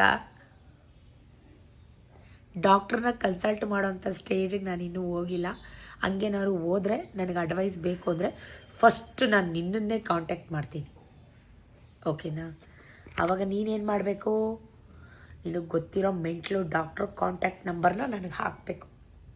ಈ ವಿಡಿಯೋ ನೀನು ನೋಡ್ತೀಯ, ನನಗೆ ಗೊತ್ತು. ಈಗ ನೀನೇನು ಮಾಡ್ತೀಯ, ನನಗೆ ಕಾಂಟ್ಯಾಕ್ಟ್ ನಂಬರ್ ಸೆಂಡ್ ಮಾಡು. ಹುಚ್ಚಬೇಡತ್ತದೆ. ಕೇಮೆ ಇದ್ದರೆ ಕೇಮೆ ನೋಡು ಅಂದರೆ ಅನ್ಬೇಕತ್ತಿದೆ ನನ್ನ ಮಂಡ್ಯ ಭಾಷೆಯಲ್ಲಿ. ಸರಿಗೆ ಬರ್ತದ ನನ್ನ ಬಾಯಿಗೆ ಹುಚ್ಚಿ ಅಂತೆ ಹುಚ್ಚಿ. ಮಾತಾಡೋಕ್ಕೊಂದು ರೀತಿ ನೀತಿ ಬೇಡವಾ ಗೈಸ್? ಬೇಜಾರಾಗಬೇಡಿ, ತಲೆ ಕೆಡ್ಸ್ಕೊಬೇಡಿ ಅಂತಲೂ ಹೇಳಬೇಡಿ. ಇಂಥವ್ರಿಗೆಲ್ಲ ಏನು ಮಾಡಬೇಕು? ಬ್ಲಾಕ್ ಮಾಡಿ ಬಿಸಾಕ್ಬಿಡಿ ಅಂತೀರ. ಹಾಗಾದರೆ ಏನು ಸಿಗುತ್ತೆ ಅಲ್ವಾ? ನಾನು ಅರ್ಥ ಮಾಡಿಸ್ಬೇಕು. ಎಲ್ಲರ ಕೈಲೂ ಸೈ ಅನ್ನಿಸ್ಕೊಳಕ್ಕಾಗಲ್ಲ. ರಾಮನಿಗೆ ವನವಾಸ ತಪ್ಪಲಿಲ್ಲ ಅಲ್ವಾ? ಅಂಥ ಸೀತಾಮಾತೆಗೇ ಅಗ್ನಿ ಪರೀಕ್ಷೆ ತಪ್ಪಲಿಲ್ಲ. ಅದು ಅಂಥ ದೇವತೆಗಳಿದ್ದಂಥ ಸತ್ಯಕಾಲ ದ್ವಾಪರ ಯುಗದಲ್ಲೇ ಅವೆಲ್ಲ ನಡೆದಿದೆ. ಅಂಥದ್ರಲ್ಲಿ ಜನ ಸಾಮಾನ್ಯರು ನಾವೆಲ್ಲ ಯಾವ ಲೆಕ್ಕ? ಆದ್ರೂ ರಮ್ಯಾ ಮೇಡಮ್ಗೂ ತಪ್ಪಲಿಲ್ಲ. ನಮ್ಮ ದರ್ಶನ್ ಸರ್ ಬಾಸ್, ನಮ್ಮ ದರ್ಶನ್ ಫ್ಯಾನ್ಸು ಕಮೆಂಟ್ ಮಾಡಿದ್ದಕ್ಕೆ ರಮ್ಯಾ ಮೇಡಮ್ ಏನು ಮಾಡಿದ್ರು? ಅವ್ರು ಯಾವ ಮೂಲೆಯಲ್ಲಿ ಕುತ್ಕೊಂಡು ಕಮೆಂಟ್ ಮಾಡಿದ್ರು, ಸೈಬರ್ ಕ್ರೈಮ್ ಕಂಪ್ಲೇಂಟ್ ಮಾಡಿದ್ರೆ ವಿತಿನ್ ಫ್ರ್ಯಾಕ್ಷನ್ ಆಫ್ ಸೆಕೆಂಡು ತೊಗೊಂಬಂದು ಜೈಲಿಗೆ ಹಾಕಿದ್ರು. ಇವೆಲ್ಲ ಬೇಕಾ? ಇದು ಮೆಂಟಲಿ ಅಬ್ಯೂಸ್. ಒಂದು ಹೆಣ್ಣಿನ ಮರ್ಯಾದೆ ಕಳಿಯೋ ಕೆಲಸ ಇವೆಲ್ಲ. ಹೀಗೆ ನಾನ್ಸೆನ್ಸಾಗಿ ಬೇಡದಿರೋ ಬ್ಯಾಡ್ ಕಮೆಂಟ್ ಮಾಡ್ತೀರಲ್ಲ, ಅಂಥವ್ರಿಗೆ ಮಾತ್ರ ಹೇಳ್ತಾ ಇದ್ದೀನಿ, ವಾರ್ನಿಂಗ್ ಅಂತಲೇ ಅಂದ್ಕೊಳ್ಳಿ. ನಾನು ಬರೀ ರಿಪೋರ್ಟ್ ಮಾಡೋದಲ್ಲ, ನಾನು ಕೂಡ ಇದನ್ನೆಲ್ಲ ಸ್ಕ್ರೀನ್ಶಾಟ್ ತೊಗೊಂಡು ನಿಮ್ಮ ಐಡಿನೇ ಬ್ಲಾಕ್ ಮಾಡಿಸೋ ಕೆಪಾಸಿಟಿ ನನಗಿದೆ. ನನಗೆ ಅಂತಲ್ಲ, ಇನ್ನು ನಿಮ್ಮ ಐಡಿನೇ ಓಪನ್ ಆಗೋಲ್ಲ ಯೂಟ್ಯೂಬಲ್ಲಿ, ಹಂಗೆ ಬ್ಲಾಕ್ ಮಾಡಿ ಬಿಸಾಕ್ತಾರೆ. ಇವೆಲ್ಲ ಬೇಕಾ? ನಾನು ಒಬ್ಬಳು ಯೂಟ್ಯೂಬರ್ ಗಾಯ್ಸ್, ದೊಡ್ಡ ಯೂಟ್ಯೂಬರ್ ಅಲ್ಲದೇ ಇದ್ರು ಒಂದು ಸಣ್ಣ ಪುಟ್ಟ ವ್ಯೂಸ್, ಸಣ್ಣ ಪುಟ್ಟ ಸಬ್ಸ್ಕ್ರೈಬರ್ಸ್. 30,000 ಸಬ್ಸ್ಕ್ರೈಬರ್ಸು ಅಂದರೆ ಏನು ಇದಲ್ಲ. ನನ್ನ ಇನ್ಸ್ಟಾಗ್ರಾಮಲ್ಲಿ ಇನ್ನೇನೋ 1,000 ಜನ ಆದರೆ 1,00,000 ಜನ ಆಗ್ತಾರೆ. 100K 1,00,000 ಜನ ನನ್ನ ಫಾಲೋವರ್ಸ್ ಇದ್ದಾರೆ. ಯೂಟ್ಯೂಬಲ್ಲೂ ಏನು ಕಮ್ಮಿ ಇಲ್ಲ, 30,000 ಜನ ನನ್ನ ಫಾಲೋ ಮಾಡ್ತಾರೆ. ನೀವು ನನ್ನ ಇನ್ಸ್ಪಿರೇಷನ್, ನೀವು ನನ್ನ ಪಾಸಿಟಿವಿಟಿ, ನೀವು ನನ್ನ ಖುಷಿ, ನೀವು ನನ್ನ ಎನರ್ಜಿ ಬೂಸ್ಟರ್. ನಿಮ್ಮಿಂದ ನಾನು ಇನ್ಸ್ಪೈರ್ ಆಗಿದ್ದೀನಿ, ನಿಮ್ಮಿಂದ ನಾನು ಕಲ್ತಿದ್ದೀನಿ, ನಿಮ್ಮಿಂದ ನಾನು ಆ್ಯಕ್ಟಿವ್ ಆಗಿರೋಕ್ಕೆ ಟ್ರೈ ಮಾಡ್ತೀನಿ. ನಿಮ್ಮ ವಿಡಿಯೋನ ನಾನು ದುಬೈಯಿಂದ US ಇಂದ ನೋಡ್ತೀನಿ ಅಂತೆಲ್ಲ ನನಗೆ ಮೋಟಿವೇಶನ್ ಮಾಡ್ತಾರೆ, ನನಗೆ ಇನ್ಸ್ಪಿರೇಷನ್ ಕೊಡ್ತಾರೆ. ಅಂಥವ್ರಿಗೆ ನಾವು ವೀಡಿಯೋ ಮಾಡಬೇಕು ಅನ್ನೋ ಹಂಬಲ ನನ್ನಲ್ಲಿ ಹುಟ್ಟಾಕಿದ್ದಾರೆ ನನ್ನ ಲವ್ಲಿ ಅಕ್ಕ ತಂಗಿರು. ಅವ್ರಿಗೋಸ್ಕರ ನಾವು ವೀಡಿಯೋ ಮಾಡೋದು. ನಿನ್ನಂತ ಕಿತ್ತೋದವ್ರಿಗೋಸ್ಕರ ನಾವು ವೀಡಿಯೋ ಮಾಡಲ್ಲ. ನಿನಗೆ ನೋಡೋಕ್ಕೆ ಇಷ್ಟ ಇಲ್ಲ ಅಂದರೆ ಬಿಟ್ಟಾಗ ಗುರು, ನೋಡಲೇಬೇಡ ಗುರು. ವೀಣಾ, ನಿನಗೆ ಹೇಳ್ತಾ ಇದ್ದೀನಿ, ಯಾಕೆ ನೋಡ್ತೀಯ ನನ್ನ ವೀಡಿಯೋ? ಯಾಕೆ ನೋಡ್ಬಿಟ್ಟು ಬಂದು ಸುಮ್ಮನೆ ನನಗೆ ಹಿಂಗೆ ಕಮೆಂಟ್ ಮಾಡಿ ನಂಗೆ BP ರೈಸ್ ಮಾಡ್ತೀಯಾ? ಅಯ್ಯೋ ಹುಚ್ಚಿ ಕಣೆಯಲ್ಲೇ, ನೀನು ದೊಡ್ಡ ಹುಚ್ಚಿ ನೀನು. ಮೊಸರಲ್ಲೂ ಕಲ್ಲು ಹುಡ್ಕದಂತೆ ಒಲ್ಲದ ಗಂಡ ಹಾಗೆ ನೀನು. ನನ್ನಲ್ಲಿ ಕರೆಕ್ಟಾಗಿ ಅರ್ಥ ಮಾಡ್ಕೊಳ್ಳೋದಾದರೆ ಇಷ್ಟು ತಪ್ಪು ಕಾಣಿಸಲ್ಲ. ತಪ್ಪು ಮಾಡಿದ್ರು ಹೇಳೋ ರೀತಿ ಇರುತ್ತೆ, ಹೇಳ್ಬೋದು, ತಿದ್ಕೋತೀನಿ ತಪ್ಪಿದ್ರೆ. ನನ್ನ ವ್ಲಾಗ್ಗಳಲ್ಲಿ ನಿಮಗೆ ಹುಡ್ಕೋಕ್ಕೆ ತಪ್ಪು ಸಿಗಲ್ಲ, ಅದಕ್ಕೆ ಹೀಗೆಲ್ಲ ಬಂದು ಕಮೆಂಟ್ ಮಾಡ್ತೀಯಾ. ಅದರಲ್ಲೂ ಅಪ್ರಿಷಿಯೇಷನ್ ಬೇರೆ, ಚೆನ್ನಾಗಿ ಮಾತಾಡ್ತೀರಾ, ಅದಕ್ಕೆ ನಾವು ಯೂಟ್ಯೂಬರ್ ಆಗಿರೋದು. ಚೆನ್ನಾಗಿರುತ್ತೆ ನಿಮ್ಮ ವ್ಲಾಗು ಅವೆಲ್ಲ ಹೇಳ್ಬಿಟ್ಟು ಇದ್ಯಾವುದಿದು ಹುಚ್ಚುಚ್ಚಿ ಮೆಂಟ್ಲು. ಅಯ್ಯೋ ಮುಗ್ದಾಕ್ಬಿಡ್ಬೇಕು ಅನ್ಸತ್ತೆ ಒಂದು ಮನಸ್ಸಲ್ಲಿ. ಏನು ಮಾಡ್ತೀರಾ? ಏನೂ ಮಾಡೋಕ್ಕಾಗಲ್ಲ ಗೈಸ್. ಸೊ ಹೊಟ್ಟೆ ಸಿಗೈತೆ. ಇಂಥವ್ರಿಗೆಲ್ಲ ಏನು ಮಾಡಬೇಕು ಅಂತ ಕಮೆಂಟ್ ಮಾಡಿ. ವ್ಲಾಗ್ನ ಕಂಟಿನ್ಯೂ ಮಾಡ್ತೀನಿ. ಓಕೆ, ನಾನು ಕೂಡ 2 ರಾಗಿ ದೋಸೆ, ಸ್ವಲ್ಪ ಹಾಗಲಕಾಯಿ ಗೊಜ್ಜು ಹಾಕೊಂಡು ತಿಂತಾಯಿದ್ದೀನಿ. ಸತೀಶ್ ಕೂಡ ತಿಂಡಿ ತಿಂದು ಯಾರೋ ಪಾರ್ಟಿ ಫೋನ್ ಮಾಡಿದರು ಅಂತ ಪಾರ್ಟಿ ಮನೆಗೆ ಹೋದರು. ಹಾಗಲಕಾಯಿ ಗೊಜ್ಜಂತೂ ತುಂಬ ಚೆನ್ನಾಗಿತ್ತು. ಸೊ ಸೂಪರಾಗಿತ್ತು. ಸಿಂಪಲ್ಲಾಗಿ ಮಾಡಿದ್ದು, ಈರುಳ್ಳಿ ಟೊಮೆಟೊ ಹುಣಸೆ ಹುಳಿ ಬಿಟ್ಟು ಕಾಯಿ ತುರಿದಾಕಿ ಮಾಡಿದ್ದೆ. ಮಸಾಲೆ ಏನೂ ರುಬ್ಬಾಕಿರಲಿಲ್ಲ. ಮಸಾಲೆನ ರುಬ್ಬಾಕಿ ಮಾಡ್ಬೋದು, ಹೀಗೇ ಎಲ್ಲ ಬೆಂಡೆಕಾಯಿ ಪಲ್ಯ ಮಾಡ್ತೀವಲ್ಲ ಆ ರೀತಿಯೂ ಮಾಡ್ಬೋದು. 2-3 ಥರ ಮಾಡ್ಬೋದು. ಸೊ ನೀವು ಯಾವ ಥರ ಮಾಡ್ತೀರಾ ಕಮೆಂಟ್ ಮಾಡಿ. ಬಿಸಿ ಇದ್ದಿದ್ರೆ ಇನ್ನೂ ಚೆನ್ನಾಗಿರ್ತಾಯಿತ್ತು. ಆರೋಗ್ಬಿಟ್ಟಿತ್ತು, ಏನೂ ಮಾಡೋಕ್ಕಾಗಲ್ಲ, ಎಲ್ಲ ಬಿಸಿನೇ ಕೇಳೋಕ್ಕಾಗುತ್ತಾ? ತಿಂದಾದಮೇಲೆ ಒಂದು ಸ್ವಲ್ಪ ನೂಡಲ್ಸ್ ಹಾಕ್ಕೊಂಡು ತಿಂತಾಯಿದ್ದೀನಿ. ನೂಡಲ್ಸು ಅಷ್ಟೇ ತಣ್ಣಗಾಗ್ಬಿಟ್ಟಿತ್ತು, ಬಟ್ ಟೇಸ್ಟ್ ವೈಸ್ ಸಖತ್ತಾಗಿತ್ತು ಗೈಸ್. ನನ್ನ ಮಗ ಹೇಳ್ದಂಗೆ ಸೂಪರಾಗಿತ್ತು. ತಿಂಡಿ ತಿಂದ್ಬಿಟ್ಟು ಕೂತಿದ್ದೆ, ಸತೀಶ್ ಅರ್ಜೆಂಟಾಗಿ ಕಾಲ್ ಮಾಡಿದ್ರು. ಮತ್ತೆ ರೆಡಿ ಅಂದರೆ ಬೇರೆ ಒಂದು ಟಾಪ್ ಹಾಕ್ಕೊಂಡಿದ್ದೀನಿ ಅಷ್ಟೇ. ಎಮರ್ಜೆನ್ಸಿ ಸ್ವಲ್ಪ ಬ್ಯಾಂಕ್ ಹತ್ರ ಹೋಗಬೇಕಾಗಿತ್ತು. ಸತೀಶ್ ಕಾಲ್ ಮಾಡ್ತಾಯಿದ್ದಾರೆ, ಬಾ ಬೇಗ ಅಂತ. ಸೊ ಮತ್ತೆ ರೆಡಿಯಾಗಿದ್ದೀನಿ. ತಿಂಡಿ ಎಲ್ಲ ತಿಂದೆ, ರೆಸ್ಟ್ ಮಾಡೋಕ್ಕೂ ಬಿಟ್ಟಿಲ್ಲ. ರೆಸ್ಟ್ ಮಾಡೋಣ, ಒಂದು ನಿದ್ದೆ ಮಾಡೋಣ ಅಂತಿದ್ದೆ. ಬಟ್ ನೋಡಿ ಹಿಂಗಿರುತ್ತೆ ನನ್ನ ಶೆಡ್ಯೂಲ್. ನೀವಂತೀರ ರೆಸ್ಟ್ ಮಾಡಿ ನಿದ್ದೆ ಮಾಡಿ ಅಂತ. ನಿಜಕ್ಕೂ ಟೈಮೇ ಆಗೋಲ್ಲ, ತಲೆ ಬಾಚಕ್ಕೂ ಟೈಮ್ ಇಲ್ಲ. ಸೊ ಬೇರೆ ಒಂದು ಟಾಪ್ ಹಾಕ್ಕೊಂಡು ಹೋಗ್ತಾಯಿದ್ದೀನಿ. ಟೈಮ್ ಇವಾಗ 10:30. ಸ್ವಲ್ಪ ಎಡಿಟ್ ಇತ್ತು, ಎಡಿಟ್ ಮಾಡ್ತಾಯಿದ್ದೆ. ಸೊ 10:30 ಆಗೇ ಹೋಯಿತು. ಅರ್ಜೆಂಟಲ್ಲಿ ಹೋಗಲೇಬೇಕು, ಏನೂ ಮಾಡೋಕ್ಕಾಗಲ್ಲ. ಸೊ ಸತೀಶ್ ಕೆಳಗಡೆ ಕಾಯ್ತಾ ಇದ್ದಾರೆ, ಬಾ ಬೇಗ ಅಂತ ಹೇಳ್ತಾ ಇದ್ದಾರೆ. ಸೊ ಬನ್ನಿ ಹೊರಡುವ. ಈ ಬ್ಯಾಂಕ್ ಕೆಲಸ ತಲೆನೋವು ಕೆಲಸ, ಎಷ್ಟೊತ್ತಿಗೆ ಮುಗಿಯುತ್ತಪ್ಪ ಅಂತ ಅನಿಸುತ್ತೆ. ನಿಮಗೂ ಹಂಗೆ ಅನಿಸುತ್ತಾ? ನಿದ್ರೆ ಬರ್ತಿತ್ತು ನನಗೆ. ಚಳಿಗಾಯಿ ಸಖತ್ ಚಳಿ, ಮಳೆ ಇಲ್ಲ, ಬಟ್ ವೆದರ್ ಹಂಗಿದೆ. ಮೂಗು ಗಂಟಲು ಎಲ್ಲ ಪ್ಯಾಕಪ್ ಆಗಿಬಿಟ್ಟಿದೆ. ಎಷ್ಟೊತ್ತಾಗುತ್ತೋ ಏನೋ ಗೊತ್ತಿಲ್ಲ. ಮಕ್ಕಳು 12 ಗಂಟೆಗೆ ಬಂದುಬಿಡ್ತಾರೆ. ಸೊ ಬೇಗ ಹೋಗಿ ಬೇಗ ಬರಬೇಕು. ಬ್ಯಾಂಕ್ ಕೆಲಸ ಅಂದರೆ ಲೇಟ್ ಆಗುತ್ತೆ, ಬಟ್ ಗೊತ್ತಿಲ್ಲ. 12:15 ಅಷ್ಟರಲ್ಲಿ ನಾನು ಇಲ್ಲಿ ಬರಬೇಕು, ಮಕ್ಕಳು ಬಂದುಬಿಡ್ತಾರೆ. ಸೊ ಬನ್ನಿ ಹೋಗುವ. ನಮ್ಮ ಸೌಂಡ್ ಕೇಳಿಸಿದ ತಕ್ಷಣ ಯದು ಪಾಪು ಕೂಡ ನಮ್ಮ ಜೊತೆ ಓಡಿ ಬಂದ. ಆಂಟಿ ನಾನು ಬರ್ತೀನಿ ಅಂದ್ಕೊಂಡು ಬಂದವನೇ ಸೀದಾ ಗಾಡಿ ಹತ್ಕೊಂಡ್ಬಿಟ್ಟ. ಅದಕ್ಕೆ ಸತೀಶು ಲೇಟ್ ಆಗುತ್ತೇನೋ, ಬಿಟ್ಬಿಡಪ್ಪ ಅಂತ ಹೇಳ್ತಾಯಿದ್ರು. ಅದಕ್ಕೆ ಸ್ವಲ್ಪ ಸೈನ್ ಎಲ್ಲ ಬೇಕಾಗಿತ್ತು ನಂದು. ಸೊ ಆಧಾರ್ ಕಾರ್ಡ್ ಎಲ್ಲ ಬೇಕಾಗಿತ್ತು.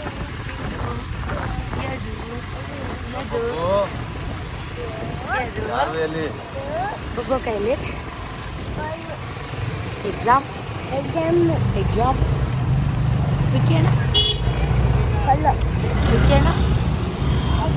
ಎಕ್ಸಾಮ್ ಬಿಬಿ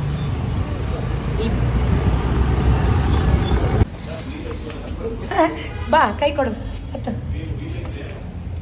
ಹೇಳಿ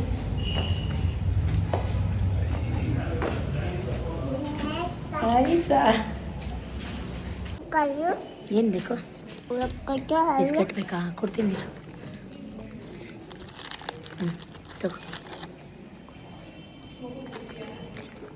ಚಾಕ್ಲೇಟ್ ತಿನ್ನು ಫಸ್ಟ್, ಆಮೇಲೆ ತಿನ್ನು. ಮಾಮ ಬರ್ತಾರೆ. ಟೋಕನ್ ಕೂಚು ಮನೆ. ಹುಷಾರು, ಜೋಪಾನ. ಈಗ ಲವ್ ಯು ಹೇಳಿದ್ಯಾ?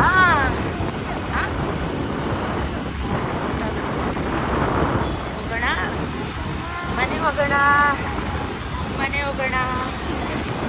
ಐಸ್ ಕ್ರೀಮ್ ಬೇಕಾ? ಚಾಕ್ಲೇಟು, ಆಮೇಲೆ ಬಿಸ್ಕೆಟಲ್ಲಿ ಅಲ್ಲೇ ಬೀಳಿಸ್ಬಿಟ್ಟೆ. ಪುಡಿ ಮಾಡಿಬಿಟ್ಯಾ?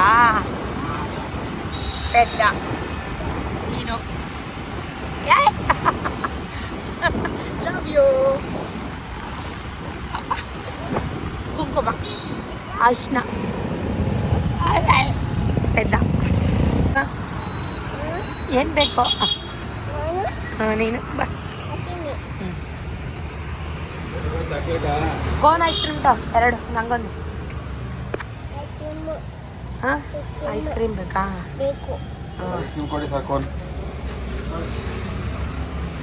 ಫಸ್ಟ್ ಚಾಕಿ ತಿನ್ಬಿಡು. ಕಚ್ಬಿಟ್ಟಿದ್ಯಾ? ತಿನ್ಬಿಡು. ಸ್ವಲ್ಪ ತಿನ್ನು. ಸ್ವಲ್ಪ ತಿನ್ನು. ತಿನ್ನು. ಅಲ್ಲೇ ಕೂತ್ಕೊಂತೀನಿ, ಸೋಫಾ ಮೇಲೆ ಕೂತ್ಕೊಂತೀನಿ. ಪುಡಿ ಮಾಡಬಾರ್ದು, ಚೆಲ್ಲಬಾರ್ದು. ಪುಡಿ ಮಾಡಿ. ನಾನು ತಿನ್ನಿಸ್ಕೊಡ್ತೀನಿ, ಕೊಡು. ಕೊಡು, ನಾನು ತಿನ್ನಿಸ್ಲಾ? ತಗೊಳ್ಳಿ. ಗುಡ್. ಚೆನ್ನಾಗಿದೆಯಾ? ಪಾಪು ನೋಡಬಾರ್ದು, ಕಣ್ಣು ಹಾಳಾಗುತ್ತೆ. ಚಾರ್ಜ್ ಮುಟ್ಬಾರ್ದು. ಗುಡ್. ಹಾಕೋಣ. ತಗೋ ಹಾಕೋಣ. ತಗೋ ತಿನ್ನು, ಸ್ವಲ್ಪ ತಿನ್ನು. ಇದು ಪಾಪು ಕೂಡ ಅವ್ರ ಮನೆಗೆ ಹೋದ. ನಾನು ಕೂಡ ಒಂದು ಕೋನ್ ಐಸ್ ಕ್ರೀಮ್ ತಂದಿದ್ದೆ. ಗಂಟ್ಲು ಕಟ್ಕೊಂಡಿದೆ, ಬಟ್ ಆದರೂ ಯಾಕೋ ಐಸ್ ಕ್ರೀಮ್ ತಿನ್ನಬೇಕು ಅನ್ನಿಸ್ತು. ಐಸ್ ಕ್ರೀಮ್ ಎಲ್ಲ ತಿಂದು ಸತೀಶ್ ಮಾರ್ಕೆಟಿಂದ ಇವತ್ತು ಸಂತೆಪೇಟೆಗೆ ಹೋಗಿದ್ರು. ಇನ್ನೇನೋ ಪಿತೃಪಕ್ಷ ಎಲ್ಲ ಮುಗೀತಾ ಇದೆ. ದಿನಸಿ ಆ ಥರದ್ದೆಲ್ಲ ಖಾಲಿಯಾಗಿತ್ತು. ಈರುಳ್ಳಿ ಮೂಟೆ, ಅಕ್ಕಿ ಮೂಟೆ ಪ್ರತಿಯೊಂದು ತೊಗೊಂಬಂದು ಎಲ್ಲ ಒಂದು ಕಾರ್ ಫುಲ್ಲು ಎಲ್ಲ ಇಳಿಸ್ತಾ ಇದ್ದಾರೆ. ಸೊ ನಾನು ಯದು ಪಾಪು ಮನೆಗೆ ಹೋಗಿದ ತಕ್ಷಣ ಮಲ್ಕೊಂಡೋಳು. ನನಗೆ ಎಚ್ಚರಿಕೆನೇ ಆಗಲಿಲ್ಲ. ಒಂದೊಳ್ಳೆ ನಿದ್ದೆ ಮಾಡಿದ್ದೀನಿ. ಮಕ್ಕಳು ಮಧ್ಯಾಹ್ನ ಮನೆಗೆ ಬಂದಾಗಲೇ ಆ್ಯಕ್ಚುಲಿ ನನಗೆ ಎಚ್ಚರಿಕೆ ಆಗಿರೋದು. ನಾವು ಹೋಗಿದ್ದ ಕೆಲಸ ಇವತ್ತು ಕೂಡ ಆಗಲಿಲ್ಲ. ಏನಾಗುತ್ತೋ ಏನೋ, ಏನು ಭಯ ಆಗ್ತಾಯಿದೆ. ಅಷ್ಟರಲ್ಲಿ ಗಾಂಧಿ ಕೂಡ ಬಂದರು. ಮಕ್ಕಳಿಬ್ಬರು ಸ್ಕೂಲಿಂದ ಬಂದಿದ್ರಲ್ಲ ಎಕ್ಸಾಮ್ ಮುಗಿಸ್ಕೊಂಡು. ಅವ್ರು ಎಷ್ಟೇ ದೊಡ್ಡವರಾದರೂ ನನಗಿನ್ನೂ ಅವ್ರು ಸಣ್ಣ ಮಕ್ಕಳೇ. ಅವರು ಅಷ್ಟೇ ಒಬ್ರನ್ನೊಬ್ರು ಬಿಟ್ಟು ಇಡೋದೇ ಇಲ್ಲ. ತುಂಬ ಅಟ್ಯಾಚಡ್. ಮಲ್ಕೊಂಡ್ರು ಒಟ್ಟಿಗೆ ಮಲ್ಕೋತಾರೆ. ಮಧ್ಯಾಹ್ನ ಊಟಕ್ಕೆ ಸಾಂಬಾರಿತ್ತು, ಉಪ್ಸಾರಿತ್ತು. ಸೊ ಬಿಸಿ ಮುದ್ದೆ ಮಾಡಿ ಸತೀಶ್ಗೂ ಊಟ ಕೊಟ್ಟು ನಾನು ಕೂಡ ಬಿಸಿ ಬಿಸಿ ಮುದ್ದೆ ಹಾಕ್ಕೊಂಡು ತಿಂತಾಯಿದ್ದೀನಿ. ಸ್ವಲ್ಪ ಉಪ್ಸಾರು ಖಾರ ಅದೆಲ್ಲ ಜಾಸ್ತಿ ಹಾಕ್ಕೊಂಡು ಗಂಟ್ಲು ಕಟ್ಕೊಂಡಿರೋದು ಎಲ್ಲ ಬೇಗ ವಾಸಿ ಆಗಬೇಕಲ್ವ. ಸೊ ಹುಳ್ಳಿಕಾಳು ಉಪ್ಸಾರು ಮಾಡಿದ್ದೆ. ಸೊ ಮಕ್ಕಳಿನ್ನೂ ಮಲ್ಕೊಂಡಿದ್ರು, ಅವ್ರು ಎದ್ದ ಮೇಲೆ ಅವ್ರಿಗೆ ಊಟ ಕೊಡೋಣ ಅಂತ ಸತೀಶು ಊಟ ಮಾಡಿ ಕೆಳಗಡೆ ಹೋದರು. ಅವ್ರಿಗೂ ಕೂಡ ಕೆಲಸ ಇತ್ತು ಅಂತ. ಸೊ ನಾನು ಕೂಡ ಅವರೆಲ್ಲ ಹೋದ್ಮೇಲೆ ಊಟ ಮಾಡಿದೆ. ಗಾಂಧಿಗೆ ಊಟ ಕೊಟ್ಟೆ, ಅವರು ಕೂಡ ಊಟ ಮಾಡ್ತಾಯಿದ್ದಾರೆ. ಅವರಿಗೆ ಬೇಡ ಮುದ್ದೆ ಬೇಡ ಮೇಡಮ್ ಅಂದರು. ಬಿಕಾಸ್ ನಾನು 2 ಮುದ್ದೆ ಮಾಡಿದ್ದು, ಅನ್ನ ಸಾಂಬಾರು ಹಾಕ್ಕೊಡಿ ಅಂತಂದರು. ಅವ್ರಿಗೆ ಬಿಸಿಬೇಳೆ ಬಾತ್ ತಿಂತೀರಾ ಅಂತ ಕೇಳಿದೆ. ಕೆಳಗಡೆ ಬಿಸಿಬೇಳೆ ಬಾತ್ ಮಾಡಿದರು, ಅದನ್ನೇ ಬಿಸಿ ಮಾಡಿ ಹಾಕ್ಕೊಟ್ಟೆ, ತಿಂದರು. ಗಾಂಧಿ ಇದ್ದಿದ್ದ ಕಡೆ ಮಾತು ಹರಟೆ ಎಲ್ಲ ಜಾಸ್ತಿನೇ. ಸೊ ಅವ್ರಿಗೆ ಸ್ವಲ್ಪ ಬಿಸಿಬೇಳೆ ಬಾತ್ ಹಾಕ್ಕೊಟ್ಟೆ, ತುಂಬ ಚೆನ್ನಾಗಿತ್ತು ಅಂತ ತಿಂದರು. ಜೊತೆಗೆ ಟೀ ಮಾಡಿಕೊಡಿ ಮೇಡಮ್ ಅಂದರು, ಅವ್ರಿಗೂ ಟೀ ಮಾಡಿಕೊಟ್ಟು ನಾನು ಕೂಡ ಇವಾಗ ಕಾಫಿ ಬಿಟ್ಬಿಟ್ಟಿದ್ದೀನಿ ಹೀಟ್ ಅಂತ, ಟೀ ಕುಡಿತಾ ಇದ್ದೀನಿ. ಬೆಳಗ್ಗೆ ಹೊತ್ತು 1 ಕಪ್ ಹಾಲು ಕುಡಿತೀನಿ. ಸೊ ಮಕ್ಳಿಗೆ ಓದಿಸೋದು ಬರ್ಸೋದು, ಯಾಕಂದರೆ ನಾಳೆ ಕನ್ನಡ ಎಕ್ಸಾಮ್, ಇಬ್ರಿಗೂ ಕನ್ನಡ ಎಕ್ಸಾಮ್. ನನಗಂತೂ ಎಕ್ಸಾಮ್ ಎಷ್ಟೊತ್ತಿಗೆ ಮುಗಿಯೋತ್ತಪ್ಪ ಅನ್ನೋ ಥರ ಆಗಿಬಿಟ್ಟಿದೆ. ನಿದ್ರೆ ಇಲ್ಲ ಗಾಯ್ಸ್, ನಿದ್ರೆ ಇಲ್ಲ. ಯಾಕಂದರೆ ಒಬ್ಬರು ಮಕ್ಳಿಗೆ ಓದ್ಸೋಕ್ಕೆ ಬರ್ಸೋಕ್ಕೆ ಎಷ್ಟು ಟೆನ್ಷನು. ಇನ್ನು ನಾನು ಹೆಂಗೆ ನೋಡ್ಕೋತಾ ಇರಬೇಕು, ಇಬ್ಬರೂ ಲೆಕ್ಕ ಹಾಕೊಳ್ಳಿ. ನನ್ನ ಹತ್ರ ಏನು ಕೇಳಲೇಬೇಡಿ, ನಾ ಕೊಡ್ತೀನಿ ಅಂತ ಹೇಳಿದ್ನ, ಅವ್ರ ಹತ್ರ ಕೇಳ್ಕೊಳ್ಳಿ. ಓದು ದುಡ್ಡು ಓದು, ಏನು ಅನ್ಕೊಂಡಿದ್ದೀರಾ ನೀವು? ಕಟ್ಕೊಂಡಿರೋ ಹೆಂಡ್ತಿಗೆ ಬೆಲೆ ಇಲ್ಲ ದುಡ್ಡಿಗಿರೋಷ್ಟು. ನಿಜನ ಸುಳ್ಳ ಹೇಳಿ? ಅದಕ್ಕೂ ಅಲ್ಲ, ಅದಕ್ಕೂ ನನಗೆ ಸಂಬಂಧನೇ ಇಲ್ಲ. ನಾ ಹೇಳಿದ್ನೇನ್ರಿ ನಿಮ್ಗೆ ಕೊಡ್ತೀನಿ ಅಂತ. ನೀವು ಅಂದ್ಬಿಟ್ಟು ತಡಗ ಹಾಕ್ಕೊಟ್ರು. ಆಗ ಯಾವತ್ತು ಕೇಳಿದ್ರಲ್ಲ ಸರ್ ಮೇಡಮ್ ನಿಮ್ಗೆ 3-5 ಕೊಡಿ ಸರ್ ಅಂದ್ರೆ ಅವತ್ತು ಕೇಳಿದ್ರೆ ಅವ್ರದ್ದು ನಮ್ಮದು ಬೇರೆ ಲೆಕ್ಕ. ನೀವು ಅವ್ರ ಕೈ ಇಸ್ಕೊಂಡು ನಾನು 3 ಕೊಡ್ಬೇಕು ಅನ್ಬೋದಂತಾರೆ, ದುಡ್ಡು ಕೊಡ್ಬೇಕು ಅಂದರೆ. ಸೊ ನೋಡ್ತಾ ಸಂಜೆ ಆಗೇ ಹೋಯ್ತು. ಮತ್ತು ನಾ ಕೈಕಾಲು ಮುಖ ಎಲ್ಲ ತೊಳೆದು ದೇವ್ರ ದೀಪ ಎಲ್ಲ ಹಚ್ಚಿ, ಎಕ್ಸಾಮ್ ಹೆಂಗೆ ಮಾಡಿದ್ಯಾ ಬಾಯ್ಲಿ ನನ್ನ ಮುಂದೆ ಮಾಡಿ ತೋರಿಸು ಅಂತ ಹಿಡ್ಕೊಂಡು ಕೂತ್ಕೊಂಡೆ. ಅದಕ್ಕೆ ಮ್ಯಾಥ್ಸ್ ಮುಗೀತು ಕಣಮ್ಮ, ನಾಳೆ ಕನ್ನಡ ಕಣಮ್ಮ ಅಂತಿದ್ಲು. ಆದರೂ ಪರವಾಗಿಲ್ಲ, ನೋಡೋ ಹೆಂಗೆ ಮಾಡಿದ್ಯಾ ಮಾಡಿ ತೋರಿಸು ಅಂತ ಮಾಡಿಸ್ತಾ ಇದ್ದೀನಿ. ಇದಾಗಿತ್ತು ಇವತ್ತಿನ ವ್ಲಾಗ್ ಹೇಗಿತ್ತು, ಇಷ್ಟ ಆಯಿತಾ? ಸೊ ನಾಳೆ ಕನ್ನಡ, ಅವನಿಗೆ ಕನ್ನಡ ಬರೆಸ್ತಾ ಇದ್ದೀನಿ. ಈ ಎಕ್ಸಾಮ್ ಮುಗಿಯೋ ತನಕ ನನ್ನ ರೊಟೀನ್ ಸಂಜೆ ಹೊತ್ತು ಹೀಗೇ ಇರುತ್ತೆ. ನೆಕ್ಸ್ಟ್ ವಿಡಿಯೋದಲ್ಲಿ ಸಿಗ್ತೀನಿ ಒಂದು ಸೂಪರ್ ಎಕ್ಸೈಟೆಡ್ ವಿಡಿಯೋ ಜೊತೆ ಅಂತ ಹೇಳ್ತಾ, thank you for watching, take care, love you, bye, good night.